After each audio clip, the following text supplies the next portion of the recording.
How to fix settings not opening or working in Windows. Hello guys, this is Atticus and welcome back to another tutorial video. In today's video, I'm going to teach you how you can fix your Windows settings not opening or working.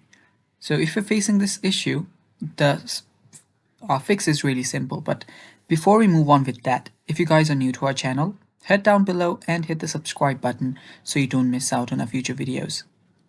Also press the bell icon so you get notified when we release our new videos. So let's dive right into it. First step, open up your control panel. So search for CMD.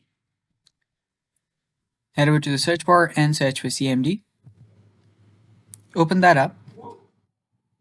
And inside here what you'll need to type in is SFC, give a space, a slash, and scan now. Then hit enter. Now this step is going to take a lot of time, so you can run this in the background. Hit enter and run it.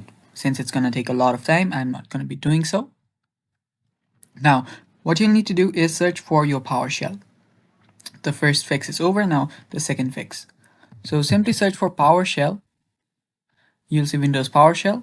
You can right click on it and run it as administrator. After you give it permission to run as administrator, what you'll need to do here is type in this following code. Now I will provide this in the description down below, so just copy this and paste it right here. After you paste it, hit enter and run this code. What this will do is this will install a package, a Windows package that is Immersive Control Panel, and just let it do its thing.